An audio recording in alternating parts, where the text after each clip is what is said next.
IHMS.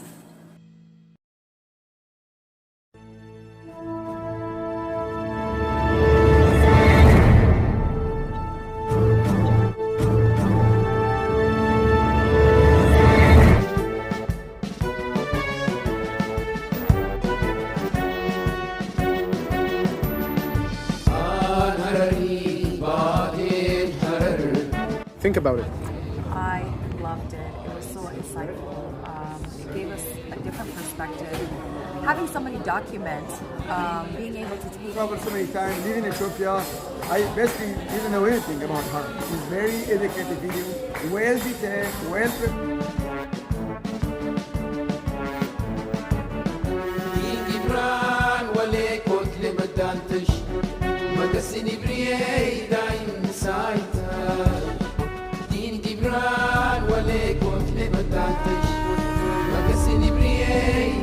I don't know myself, my identity, my history.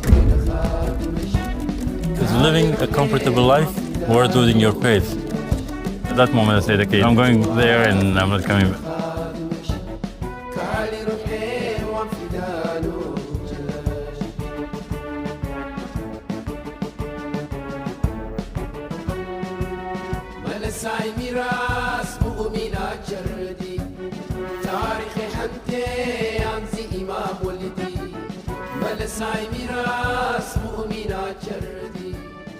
Assalamu alaikum, dear.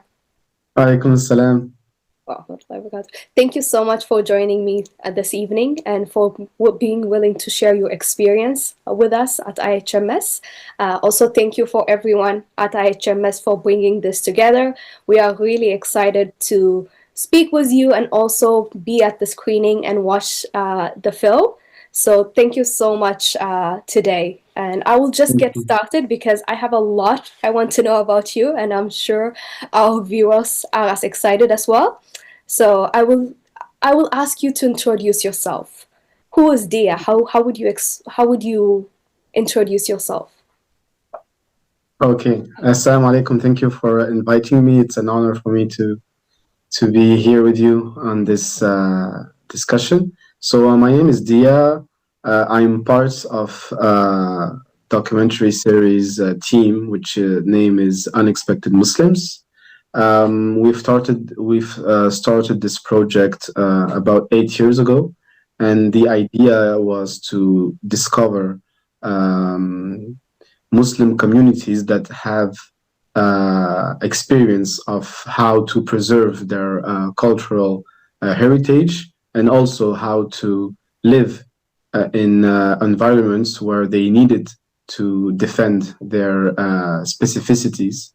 Of course, this subject was very interesting for us because we are based in France. We are part of the Muslim community of France, and our experience of preserving our identity and our religion, our culture is a very short experience because we are only the second and the third generation of Muslims in France. So we had this need to be taught by other communities that have a longer experience of preserving and dealing with multi-ethnical and religious environments.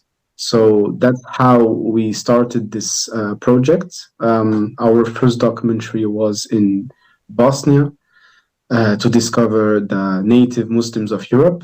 Then we went to China to discover the Muslims in China, in Asia. And then we went to Mexico because there is a small Muslim indigenous group living in South Mexico. And finally, this fourth documentary in East Africa, when we were interested about Islam in East Africa, of course, we couldn't not hear about Harar. And that is how we've been here on this project. Wow, that's really profound. Thank you for sharing that, because when I first discovered about this documentary, I was like, what really drove someone to do such a deep work? And these are the questions we always have, right? how do we preserve our history and our tradition living in a different country for the next generation? Maybe 2 generations down, we will remember it, but what about the remaining? Yeah. Well, we have just been thinking about it, at least from my perspective, but it's really great that you are putting in the work to ensure that we learn from different cultures, and this time from my culture, on how do you preserve your culture. So thank you so much for that. You're welcome. You mentioned a bit about exploring cultures in different settings, Bosnia, China, Mexico, and then how did you come out to explore East Africa and specifically Harar? How did you discover Harar?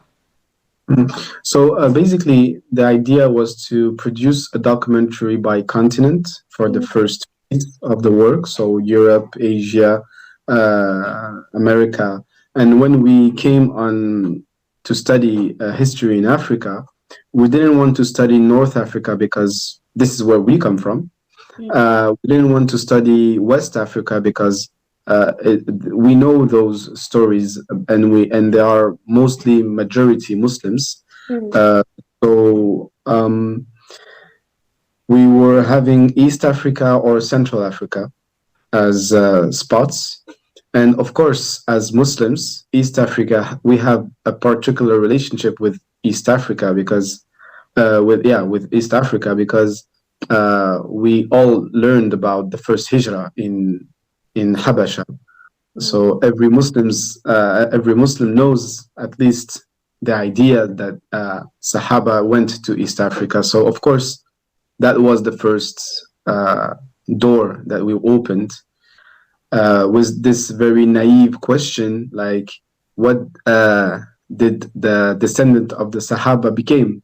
So this was the very naive question because, of course, history doesn't work like that.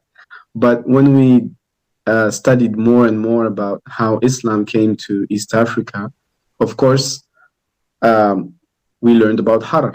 And it was when we learned about Harar that we decided that the documentary needs to be there because Harar has a lot of things to teach us. Harar as itself, it's something that we need to learn as Muslims because we believe that even if we have a particular heritage, I'm from Tunisia, North Africa, I have my own particular heritage, but as a Muslim, I also have a Ummah heritage. And not knowing about one of the most important cities that propagated Islam in East Africa is like not knowing something about my Ummah history. So this is how we started to learn about Harar. And then came a second subject, which is the fact that most Hararis are outside of Harar. And this second subject was even more interesting for us as diasporas because we are living the same thing. Even though it's not specific on a city, on a scale of a region, we are living the same thing. We're all living in Europe. We all went out of our roots and we are all dealing with identical problems, historical problems. So Harar came as an answer to many different scales of questions. So Harar as a city, part of a heritage which each Muslims need to know, and then the modern problematics that Harar is facing, which relates to other stories, and especially the population that we are apart from in France. So that's why this story has different dimensions, but in all those dimensions, it reunites a lot of very important subjects. Yeah, that is really deep and profound, and it is a history that we all need to know. Like the Ummah is one. When one is in difficulty, the other still hurts. So thank you for putting that into realization and reminding us of what the history looks like and where the heritage falls.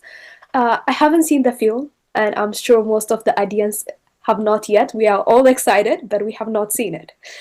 So, what can we expect? What will it show us? Actually, so we started the first screening yesterday in Paris. So, of course, the first thing to expect is to dig in Harar as how or why is it important? Why is it strategical in Islamic history? How did it formed? What relationship did Harar had with the with Najashi? So all the origins. How did they came from the Harala tribe, the Harala people, and then all the different phases of Harar that is victim of exodus from the Hararis because of different phases of history. So we're also telling the history of Ethiopia as how did Ethiopia become a modern state, all the different how do we say the all the dynamic the political dynamics that made Ethiopia as a country today. So explaining how Harar was a sultana, how all the Adal Empire, the Ifat, all the different empires until today. And then once this is settled down, the documentary asks other stories, and one of the stories is the story of Sultan Muhammad that we met a long time ago when he just began his work in Harar. So from a story that tells the story of a city and a people, we go also on a scale of a person, what sacrifices he made, what choices he did for his people, and what message does he has to tell to the world. So the second dimension of the documentary is the story of Muhammad. And the third dimension is the story of each Harari that wants to reconnect with its heritage, and why. Why is it important to reconnect with its heritage? Is it only to know it as something fixed, or is it something that can help to build the future? This is always a question that we have when we speak about history. Does history is just here so that we are proud of, or does history plays a role for the future? What are the future perspectives? So this is the third dimension, is how the spirit of Harar, and when I say the spirit of Harar, I say also the spirit of any city that was strategical in propagation of Islam, that was built in the Islamic spirit. Are these cities, are the destiny of the cities to be just a city, or the destiny of the city maybe is to spread the spirit of the city outside of the walls of the city? So this is the whole question of when you build a city, is it delimited geographically, or is it meant to be spread in the whole world as a mentality? So this is the third dimension of the documentary. And of course, the last dimension is the question of diaspora, the fact that Hararis are mostly outside of Harar. What does it mean? What do they face? How do they organize?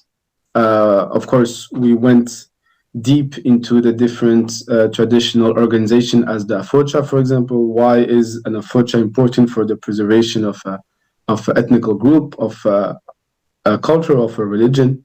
What can those traditional organization can teach to other people? Maybe we can be inspired by this kind of organization for our own problematics. So these are the dimensions that the documentary tries to deal with. That's a lot. Wow. I'm fascinated by how you are able to uncover and make it into a film coherently and present it, because like you touched on like 4 dimensions, and they are not really simple dimensions. So with everything you are telling me, I'm not going to ask you to explain the 4 dimensions, but I'm very much looking forward to see the movie even more, just for the audience's sake, you said yesterday, October 17, that it was displayed in Paris. The next, could you tell us maybe the next schedule? I know November 8th, it's going to be in Toronto, but what does the in-between look like for those who want to catch you where you are? So from now on, each weekend we have 2 screenings. So the next screening would be in San Jose, the 25th of Yes, October. I have the dates if you like. Yeah. The 26th is in Los Angeles. So this is the first phase, and then we're going to Dallas and Atlanta the next week, and then we're coming to you. So Washington DC the 7th and Toronto the 8th. So this is the US North America program, and then we will come back to France. We have about 15 screenings in France, 15 cities. So because we're trying to go to each main cities in France. Then we have Belgium, Switzerland. We know that there is a very important Harari community in Geneva, and then Amsterdam on January. Anyway, so we're trying to have all the Western Europe tour, and maybe because the US tour has been organized deep with the strong relationship with the Harari communities, the public is maybe there will be a lot of Hararis on those screenings. In France, there are no Hararis, so it's like it is, I think, something different because, of course, when you're not part of this community, you will see other things. So I'm very happy and very honored to have those 2 types of screenings. Of course, we did a pre-screening in July to present it to Harari community in Minnesota, just to have a small, advice from within the community. But I think it will be on a larger scale in this US tour and North America tour. So I'm very excited and very honored to present this to the community, but also a bit stressed because we are dealing with the very first concern for this story. So we need to be very conscious on each historical detail, each translation and everything. So we hope that the work will honor this people and this history. We are absolutely honored that you took the time. You did the research, the investigation, the work on the ground, the editing, everything to present the history. So the honor is ours. Thank you so much. It's gonna be really a pleasure to see that. And as someone who knows a bit of history, but not too much, I'm excited to see how outsiders view that as well, because you have done the research, but there will also be that your perspective that you are coming from a different culture. You grew up in France, so there's that lens as well. So I'm looking to view Harari history from your lens as well. So that's very exciting, and I'm sure everyone in the community is. So the honor is ours for sure. Not the other way around. Thank you very much. You're welcome. So the titles kind of very much caught my attention because it says forgotten, right? Harar, the forgotten Islamic city. Who forgot Harar? Like, is it the Muslim world? Is it politicians? Is it historians? Is it the people itself? What are you where did that come from? So why did we untitled this so Harar, the Islamic forgotten city? You can understand it in different ways. So if you are in our perception, it's forgotten by the Muslims. The Muslim community, if you talk to them about Harar, most of them don't know about Harar. And this asks the question of how do we know our history? And also it asks how we always say that we are Ummah, but maybe we're just an ummah by telling. But when it's about sharing history, heritage, it's a bit more difficult to be a ummah because we will always, be focused on our own history, our own people, our own things, but we keep speaking about ummah. So this was also something that was important to us, is to tell that we cannot forget a part of our heritage. We know that Harar is responsible of spreading Islam in a very, very huge area in East Africa, such as Hadramaut in Yemen. We have the Rabat, Qayrawan, Fes in North Africa that were responsible of propagating Islam in all North Africa. We have Timbuktu, responsible to propagate Islam in the whole West Africa. Unfortunately, in the Muslim globally, Harar is not something that they know. On a second, so this is the, let's say, the global approach, because of course, most of people that will hear about this documentary will be non-Hararis. The second is in general, for example, us in France, we have a very well-known poet that lived in Harar, which his name is Rimbaud.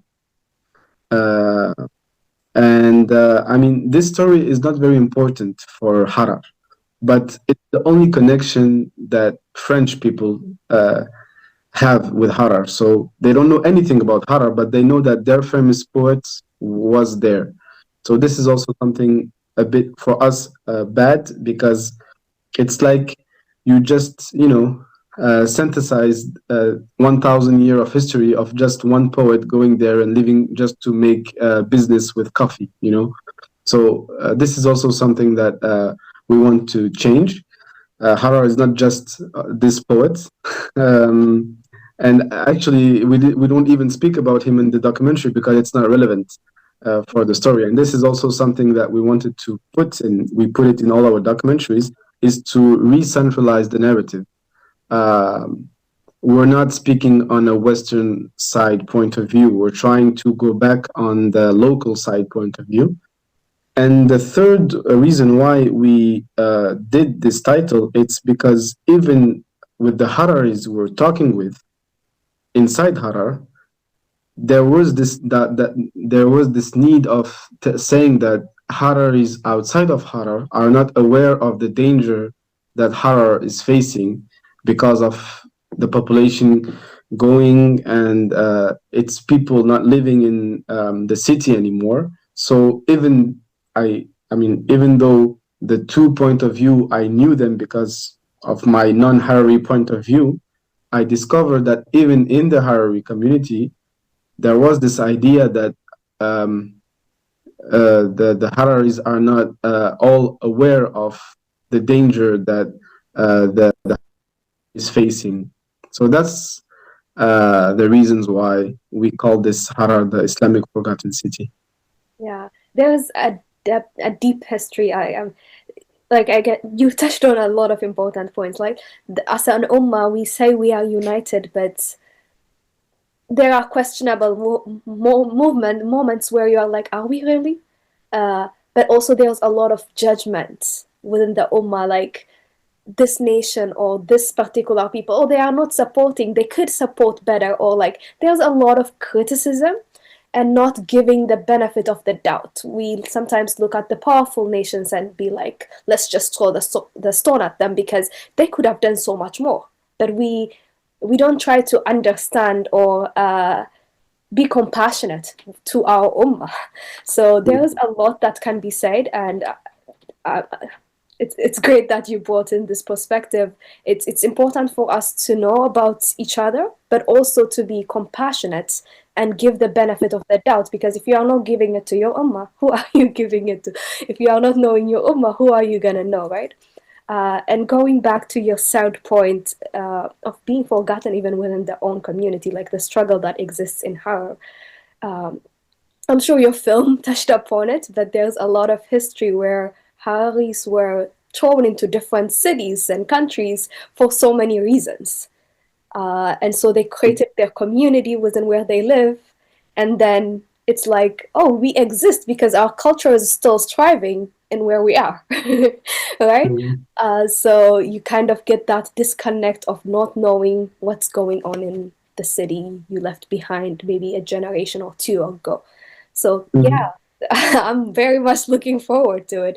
I would like to ask a little bit more about the vision behind. You touched a lot on it, but I'm wondering if going in, how much you understood and how much idea you had about the structure that the film would have, or if the story or the structure unfolded as you understood better. Like, how did that progress? So when we first started working on Harar, as I mentioned, it is part of a documentary series. So the connection was the two criteria that I told you about. We were studying native communities, but living in a minority situation. Of course, each people has its own experience of minority. Hararis, they were not a minority before, but with the modern Ethiopia, they are a minority. It's the same for Bosnia, for example. Today, Bosniaks are a majority, but historically, they are a minority in the region. So that was the first approach. It's our criteria to produce all those documentaries and to link all those people is that they are a minority, but they are natives, like this double specificity. When we digged in, of course, as I told you about how we didn't know about Harar. So even us as producers, we wanted to show in the documentary our own ignorance. Like, we didn't know about this. How come we didn't know about this? It's not normal not to know about this important story that, as I said, it is part of the heritage of the Ummah, and it's in a high level aspect. How come we don't know about it? I'll give you an example. We all know the importance of Jerusalem, of Al-Quds, for example. We all know as a Ummah that Al-Quds, we all have a special connection with Al-Quds. So this is because of centuries and centuries of transmission, historical transmission, etc. So other cities, maybe they don't have the same story, but they, at their level, have the same importance that they don't, and the transmission is not made. So that was the second phase. And then how did we build the story? So first, it was just about telling the story of Harar, making people in the West know more about Harar. And then, so we went there first time. We came back to France, and we had a bad experience because our material and gear was stolen. So we lost all the hard disks and everything from the documentary of Harar. So we had to come back. When we came back, of course, the first time we already met Muhammad and a lot of different people in Harar. But the fact that we came back a second time, it's like we were reading Harar a second time, and we had, and this is the time where we found out about other questions: the question of the diaspora, the question of transmission, the question of how people outside of Harar, how do they make the spirit of Harar continue to live, etc. So this is when we added this dimension in the documentary, thanks to the stolen gear that we had to come back and do it again. And we're very happy that we were stolen those gear, because if we didn't, if we did it only one time, the documentary would be only on a one dimension aspect. The fact that we came back a second time, that we built a really tight connection with people, and we came back, we had a second perspective. So that's how we worked on the documentary. But in general, when we work on documentaries, we already have our narrative. For example, for this documentary series, I don't know how we say it in English, but you know, in documentaries, you always have like voiceovers explaining what you watched. In our documentaries, we're trying to build the story only with the people of the story. So our point of view, of course, as producers, there is our point of view, but we're trying to have a narrative where we decentralize the narrative from our approach to try to have the approach that is in the heart of the subject. So this is something that we know that we're doing before coming. So that's why we're trying to have all the connections. We try to have historians, people that are experts in arts, in crafts, in all different kind of aspect, that they will be the people that will do the transitions between subjects. Yeah. And then, of course, it's a exploration spontaneously. So we also leave some space that we will just, you know, let the magic be when we will be there. So That's how we try to work on the documentary. that's really nice, and I think I don't want to say it's a blessing in disguise, because you struggled in like going back and refilming. But how did you feel in that moment when once you work it hard for is gone and then you have to go back?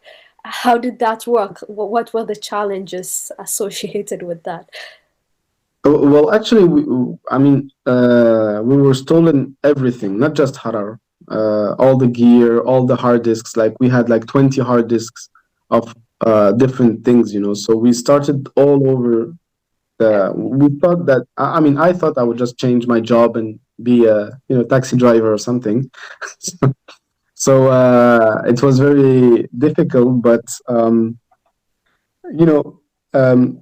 Everything you can just work hard and having back. The only thing that was very terrible for us is that we lost all the source, the material, the source material of Bosnia, Mexico, China. Everything was gone, and Ethiopia. So until now, even though I told you that it's a blessing because we succeeded in telling a better story, sometimes I'm just like, yeah, there are some shots in the first version that I miss, but this is Allah's will, and something you think it's bad, maybe it's better for you, and something you think it's good, maybe it's bad for you. So we're very happy with what we have, and as I told you, I'm speaking to you the day after the premiere in Paris. And I would love just for you to see how it was, because the fact there were like 450 people in the venue, and seeing all those faces, discovering something that they don't know, but they feel that they have a connection as a ummah, and they feel that there's something, there is a wiseness that can be shared. It's a blessing. So all those past stories is just a detail. Alhamdulillah. It's actually like for us though, and for anyone that's watching, it shows like perseverance is very important and patience is important, right? And whatever Allah wills happens, and if He will have a means to it, to the next step. So, but it's not easy. So kudos to you there, mashallah. I will ask a little more about your experience on the ground. And so, was there a specific moment or particular happening that you were like, that moved you deeply or changed your perspective? I have, a lot of things happened during this shooting. Very, you feel blessings everywhere, because when you travel, and when you travel the way we travel, which means that we have, small camera, just, basic professional material, but keep it basic so that we're just, light. and keep also the trip as spontaneous as possible, trying to live within people and trying to be with the people. It's like you're in a phase of like you don't have your basic things you're used to. So it's in that moments that you are the most attentive to the blessings. So a lot, I mean, in all our trips, this kind of trips, I'm not talking about other trips I do for other stuff, but on those particular trips, you feel a sort of blessing.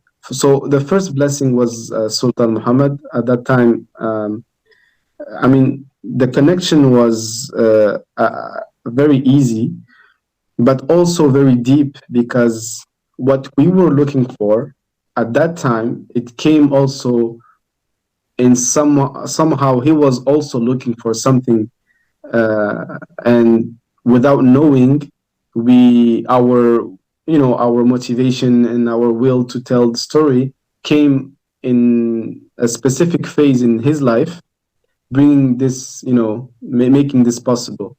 So the encounter with the Sultan Muhammad was a blessing, and he was very helpful. Without him, I don't think this project would have been done. And we'll have a lot of different blessings. For example, the last day of our first trip in Harar, we've met a man. His name is Mujib Rahman, and it was our last day. We talked a bit, and he said, like, I think we have a lot of things to tell each other, and I'm very sad that you're going in 2 hours, but maybe we will meet, inshallah. So it happened what I told you. We lost the gear, we came back, and he told us, if you come back, you need to be in my place. So we went to his place. So we went to his place, and we stayed 3 weeks in his place for the second shooting. And he was like a father to us. And this encounter also was a blessing. Just to tell you a small story, we are 3 in the team. One of my colleague, he had a kid 3 years ago, and he named him Mujib in honor of this man that protected us and hosted us for those time. And yeah, a lot of different things like that happened, and it's always a blessing, because you are in the protection of Allah, but Allah puts you people, in your way. So, and Harar was very special for that. MashaAllah. I know Mujib, by the way. I met him and his wife in a difficult journey as well. And realized we were actually relatives with his wife afterwards. So, mashallah, he also helped me out quite a bit. So, alhamdulillah. Okay. How long did this process take? Like you had the first shoot and then the second shoot, and then your like pre-planning planning period, and then post-production. How long was the entire process? So because of the difficulties we had, this documentary took a lot more time than was expected. It took 4 years. So because of the stealing and everything, we did in 2 years. And then we had 3 years of editing. So it's a very hard process, because we're not speaking the language, and editing on a language you don't speak, even if you have the transcriptions, it's a very hard and very difficult process. Why? Because the structure of the language, if you don't talk the language, you cannot, even if you have the transcription, if you have the translation, you don't know when is the end, exactly the end of the sentence. So we had to of course, the first phase was to translate everything. So this was a very big work. Sultan Muhammad united like more than 20 people for helping translating, because each interview was like 2 hours. So we had this first phase of translation, and then we had the second phase of phonetics. I had to have when you have the interview, I had to have the sentence in Harari, then the phonetics, then the translation in English, so that I know exactly where I can cut by the earrings. So all this process is very hard. Like, for example, when I edit on my language, let's say that to edit on a language like Harari language that I don't know, it's like 10 times slower. So, and also we didn't have any Hararis in Paris, because if I knew Hararis in Paris, I would just tell him to come with me. He will be just, next to me, and we would work like this, but we didn't have this chance. So it took more time than other documentaries. And then, of course, even if you understand the language, a length documentary is at least 6 months of work. So it took 2 years and a half, also because we're not, maybe I didn't add this detail, but all this is volunteering work. It's not our work. I have my job. We do this in the weekends. We're not financed, or we don't have any finance that can make us work on this full time. So this is like, volunteering work. So that's why it takes more time. MashaAllah, may Allah reward you for it. And thank you for sharing how much of an effort it is. Because when you watch a 2-hour film, you're like, oh, it's just 2 hours, right? But the amount of work it takes to actually go shoot it. And then even the editing, those who have never edited videos before just never understand. I have tried it recently, and I have grew an appreciation for people who do it. But thank you so much, and may Allah reward you for it, because there isn't too much humans can do. So, mashallah. Were there any? You mentioned a couple of individuals. But are there any other individuals that supported you, organizations that you would like to mention?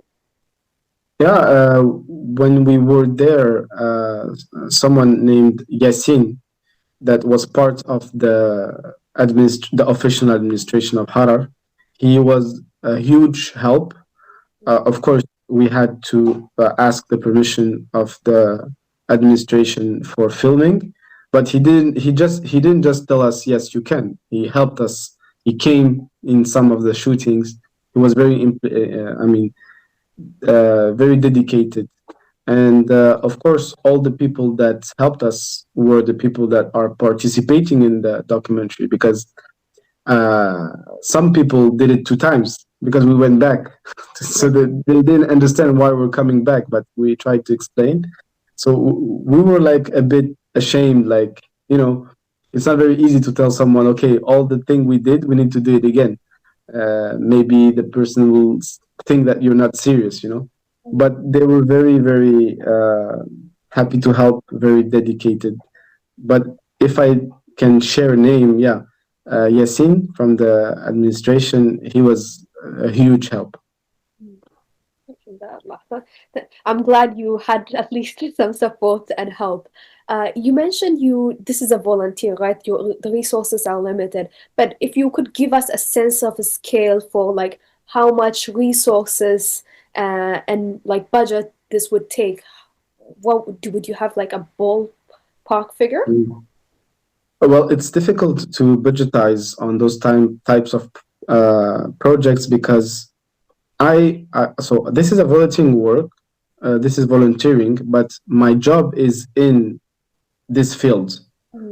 So I live by selling films for companies, for organizations. So I cannot tell you the price, because I didn't pay someone to do it. I did it myself, but I could estimate by the time I spent on it. So as I told you, we are 3 in the team.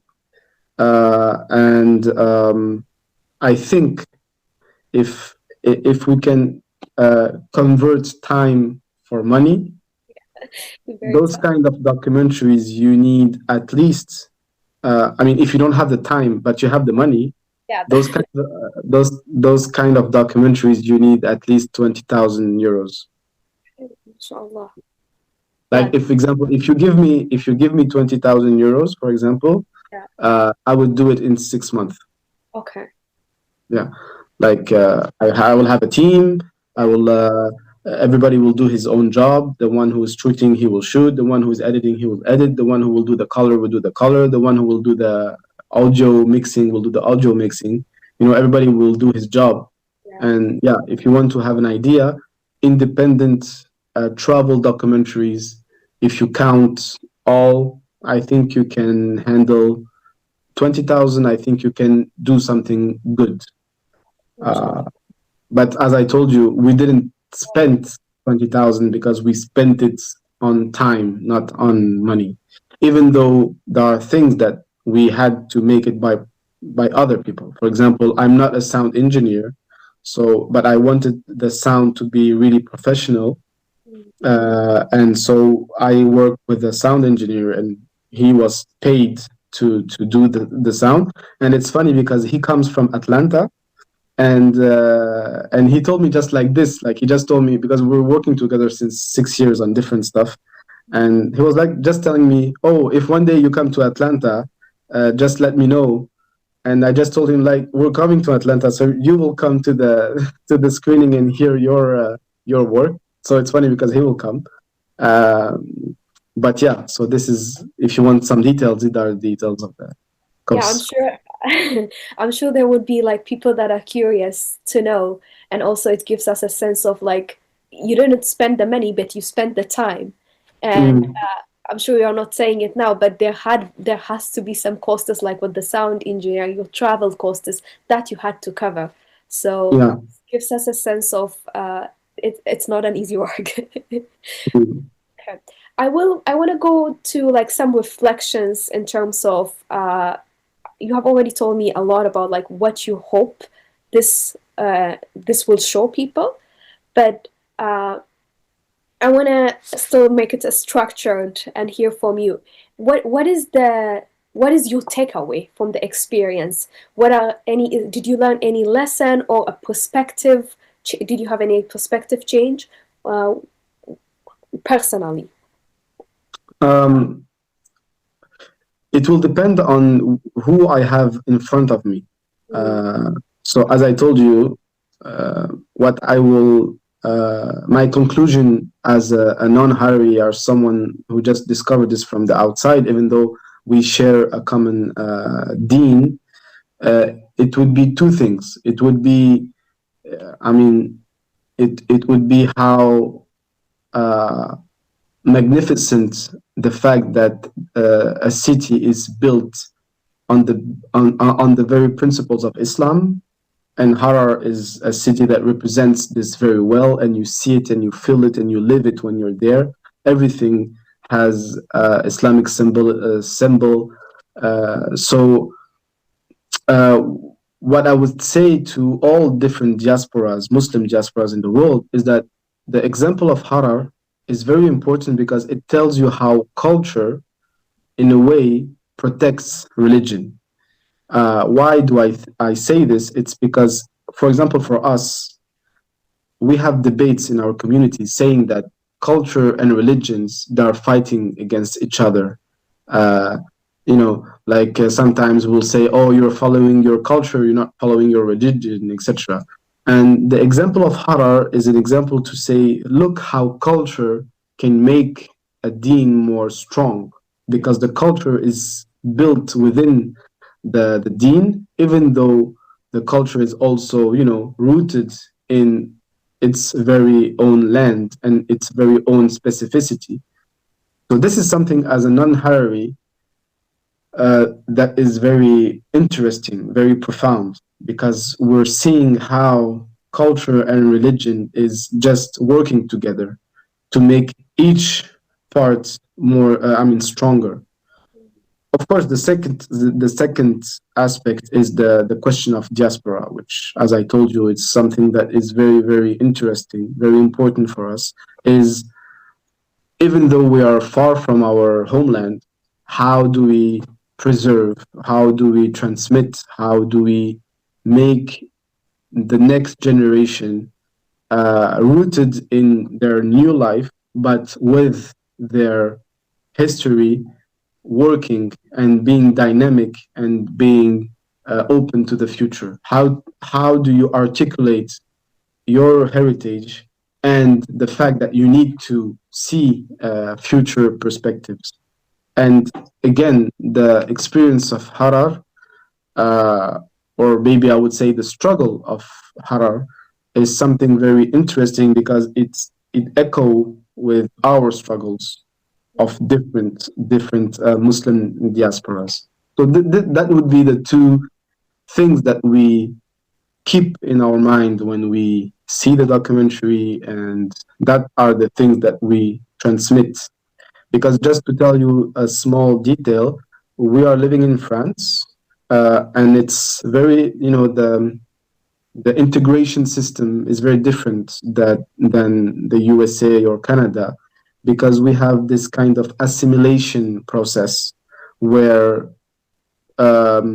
we have a system where minorities doesn't exist. Officially, we are just citizens.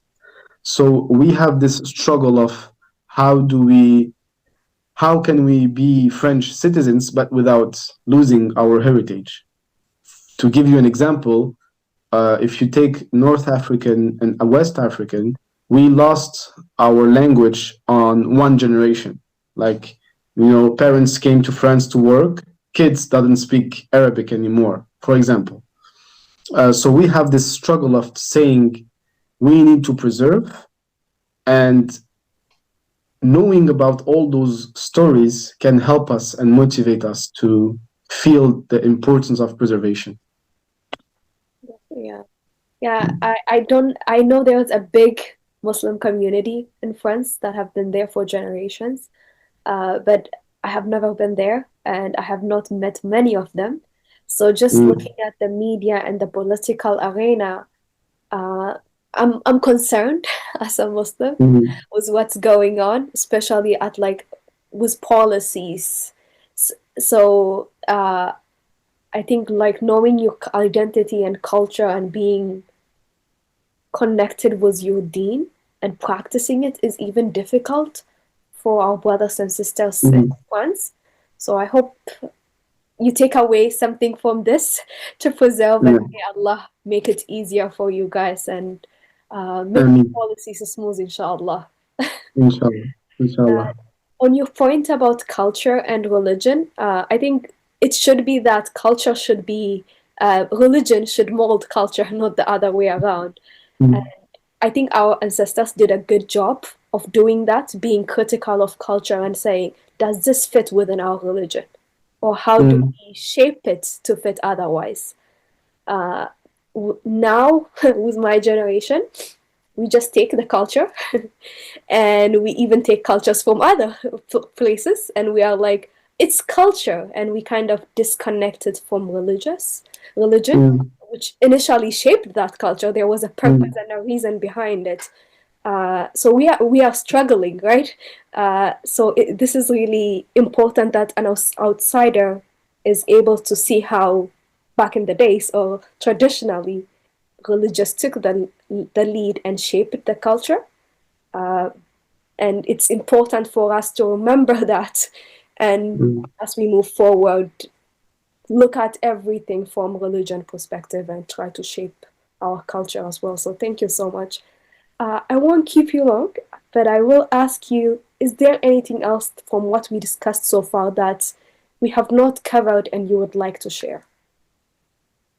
I think we covered a lot of subjects, but I would just say that our aim also is to show how diversified the Islamic civilization is. That was one of our aims also, sharing all those Muslim communities. And we focused on, let's say, Muslim communities that are not at the heart of what we think it's the heart of Islamic civilization.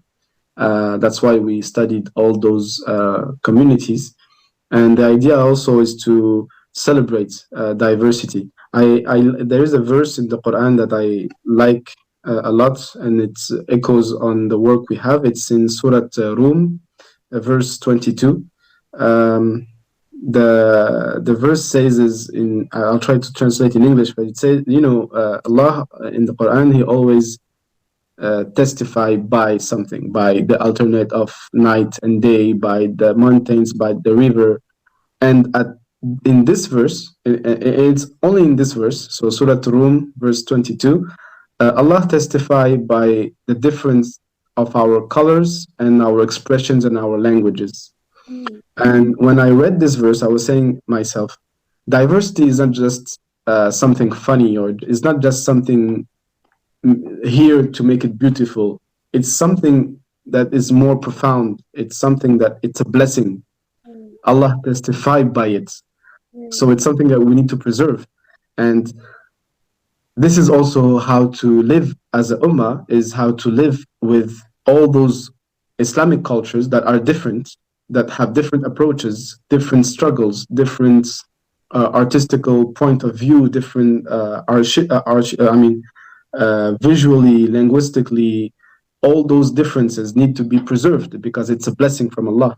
So this is also something that we want to show, but you don't see it if you just see one documentary.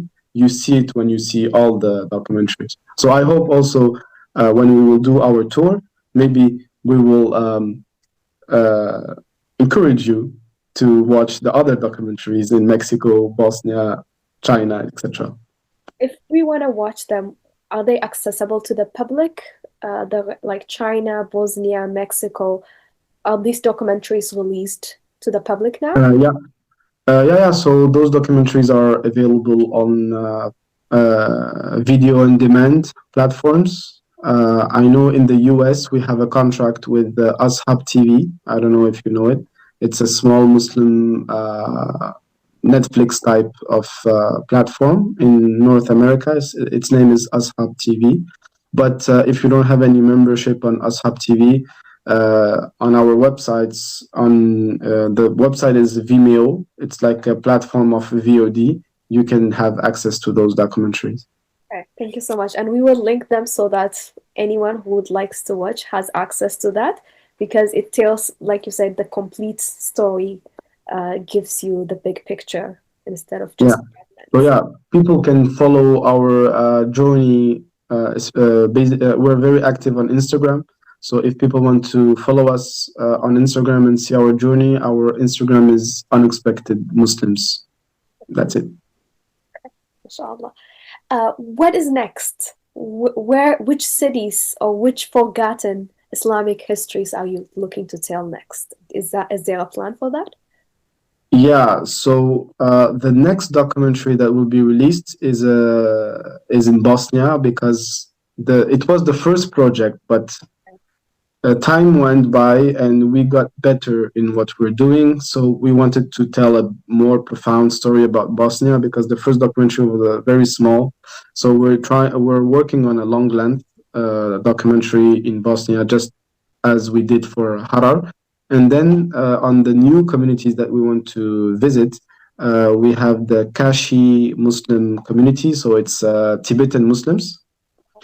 So Muslims from Tibet. And they are named Kashi because very, very long time ago they came from Kashmir. But when they settled in Tibet, they, intermarriage and everything with Tibetans, and they became the Tibetan Muslims. So it's a very, very interesting story, because it's a minority within a minority. Very interesting. The other people that we wanted to visit were Tatar people from Crimea, but as there is the war now, it's difficult for us to work on this subject now. And the third and last community that we wanted to visit for this documentary series is Sham people from Cambodia, Southeast Asia. Sham people as in Persia? No, Sham. No, they're called Sham. Okay. But they are native Muslims from Cambodia. Okay, mashallah. So just the language is the same, or I guess the name is the same. Okay, mashallah. So there is a lot to expect from you guys, I guess. Inshallah. Inshallah, and we will look forward to all of it. Is there any plan to go back to Harar anytime in the future with all the changes that are happening to revisit that history? Yeah, so sharing, I mean, I'm always in contact with people in Harar, and I heard that in 2024 there was a lot of renovation in the Jugal, and it was funny because I didn't know what to do. Should I change what we did in the documentary, or should I leave it like this? Finally, we decided to leave it like this, but we want to go there to see how Harar was renovated. Also, we want to screen the documentary in Harar when time will be fit. And third thing, also, I didn't mention, but we have a very strong Muslim community in our area, and we're not. I mean, documentary is sort of it's the first door that we open on those communities, but we're trying to do more work on these communities. So what we do when we finish a documentary and we finish the tour and we try to spread the word, we also try to organize exploration trips with the students that can visit the places where we have been in our documentaries. So we've been doing this in Bosnia, for example. We organized 8 trips with groups of French Muslims.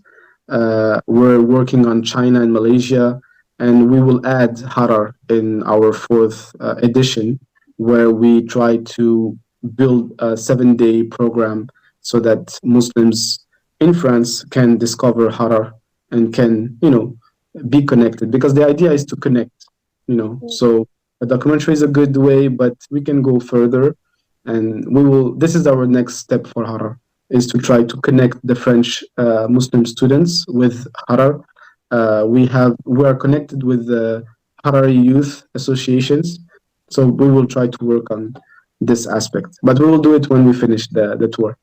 Inshallah, mashallah, that's such a blessed plan. And I guess knowledge is just the gateway, and you are just using it as that. You first introduce them, then they get to experience it in real life and even support the community and really get connected. So mashallah, that is really profound. And finally, as we wrap up this interview, how would you complete this phrase? Harar is to you what? Today, after all this work, I think that I can say that Harar is part of my soul. Oh, mashallah. That is so sweet. So Harar is part of Dia's soul. We will wrap that up as that. Thank you so much for giving us your time. Not just today, but the 4 years after work, going there, the struggle. Thank you so much. May Allah reward you for it. And thank you for the IHMS.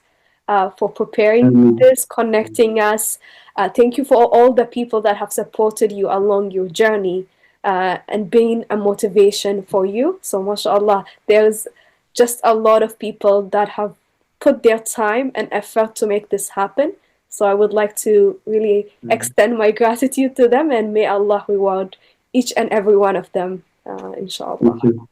Thank you for having us, and thank you for contributing to spreading the world of this documentary. MashaAllah, it's such a pleasure. Thank you. Thank you so much.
IHMS.